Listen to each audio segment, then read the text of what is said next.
nguhaye ikaze mu kiganiro injyana y'urukundo. Injyana y'urukundo ninde tujyanye? Ni wa wundi uzankunda by'ukuri. Namumenya ntese, uwo ntiyihishira. Tuzarambana? Yego muzarambana nutamutenguha. Mu kiganiro injyana y'urukundo, reka uyu munsi nkubwire iyi nkuru. Ni inkuru y'urukundo, inkuru ngufiya. Wari umunsi umwe, umukobwa witwa Amanda yari ari ku kazi. Yari yicaye mu biro, yicaye rwose ari gukora yashishikaye, asa nk'umuntu ufite intumbero. Mu kanya gato umuntu aba arakomanze. Akimubona nta kindi yakoze uretse gutangara. Yabonye umuntu umuzaniye indabyo. Yaritegereje arareba neza, arazibara, asanga n'indabyo 11. Arakomeza aritegereza arareba neza, abonamo urupapuro ruto cyane ruzinze neza, ararufungura. Agisoma yasanzemo amagambo agira ati, urukundo ngukunda ruzakomeza. Ruzakomeza kugeza ubwo ururabyo rwa nyuma ruzangirika.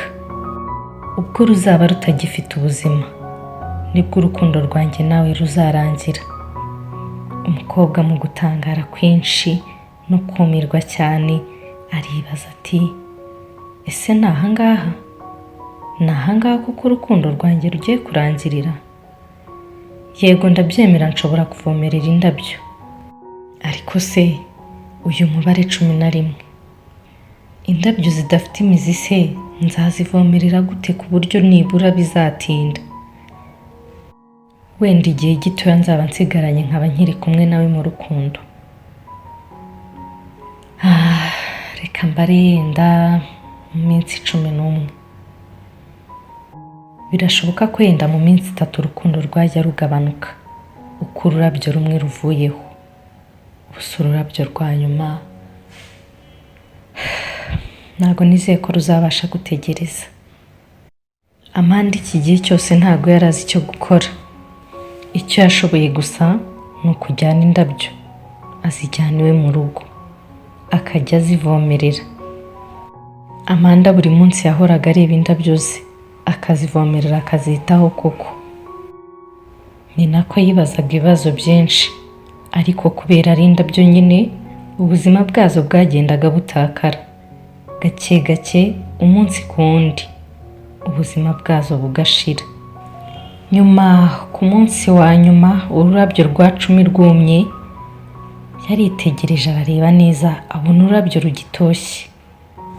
Umusore nawe aho yarari niko yahoraga agenzura. We yahaye indabyo yahoraga amurebera, akamubwira niba koko ururabyo rwumye cyangwa se rwabuze.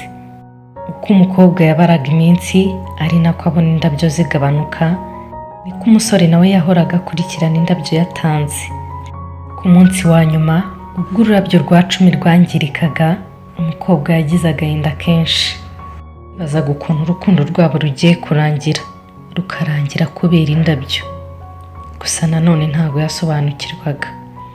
Bukeye ku munsi wa 11, umukobwa akibyuka ngo ajye kureba indabyo, yumva umuntu arakomanze. Aramukingurira, ashimishwa no kubona ko ari umukunzi we. Nanone ariko bimutera ubwoba, kuko yumvaga ko agiye gukorerwa ibidasanzwe. Agiye kubwirwa inkuru mbi, agiye kubwirwa yuko atagikundanye n'umukunzi we kubera indabyo. Indabyo nazo adasobanukiwe neza impamvu yazo. Yakomeje kwibaza impamvu yabinyujije mu buryo bw'indabyo atigeze abimubwira wenda ku munwa, ariko ntiyabibonera igisubizo. Niko bari bahagaze aho mu muryango, bose bibaza ibibazo byinshi. Gusa umusore we yari afite ibanga. Yari azi neza ko indabyo yatanze harimo rutangirika, harimo ururabyo rutabora. Umukobwa yarebye umusore mu maso, yitegereza ukuntu atari kuvuga, nta kintu ari kumubwira. Asubira inyuma, ajya muri jaride ajya kureba. Akireba yaramwenyuye, kuko yahise abona ururabyo rukiri ruzima, ururabyo rutashaje kandi rutumye. ndetse rutangiritse na gato. Yaregeye umusore nawe ava muri salo amusanga aho yari ari. Bose begereye ururabyo. Umukobwa ariko agakomeza kwitegereza, akareba umusore, akareba ururabyo, mbese ubona byamucanze, yibaza impamvu nibura rutarabye cyangwa se ngo ruhindukeho ikindi kintu. Yararwegeye neza rukoraho, abona ko atari ururabyo rusanzwe, ari ururabyo rutuma, ari ururabyo rutabora, abona ko ari ururabyo rwakoranywe ubuhanga, ururabyo koko rutasaza na gato. Umusore yarakomeje aramureba, yibaza byinshi, yibaza icyo ari gutekereza, ariko aramwegera aramubwira ati ntabwo indabyo naguhaye zose zisaza, ururabyo rutashaje rumeze nk'urukundo rwanjye. Nibyo koko wavomerera, ukavomerera umunsi ku wundi, indabyo zimwe zikaraba, izo ziraba ni za zindi zigira igihe, rwa rukundo rushyuha ubundi rukaba rurazimye mu gihe gitoya, rwa rundi ruvomererwa ariko ntirwumve, rwa rundi rutabona ko rwitaweho, rwa rundi rwirengagiza ibikorwa, rwa rundi rwirengagiza ko rwavomerewe. Ariko ururabyo rwanjye ni ururabyo rwita kuri ibyo byose. Nakuru ni ururabo rwawe, ni urukundo rwanjye naguhaye.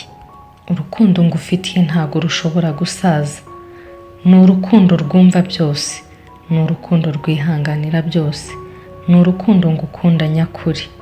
Ubyumve rwose mukunzi wanjye. Bifurije rero gutanga indabyo zidasaza. Mwakoze kubana natwe. Ngende Rwibutso Shema Jemima. Mu kiganiro Injyana y'urukundo tuzajya tubagezaho byinshi bijyanye n'urukundo ndetse n'ibifitanye isano narwo. Niba wakunze iki kiganiro kanda like, ukore share, unaduhe commentaire. Naho utaha nkwifurije amahoro.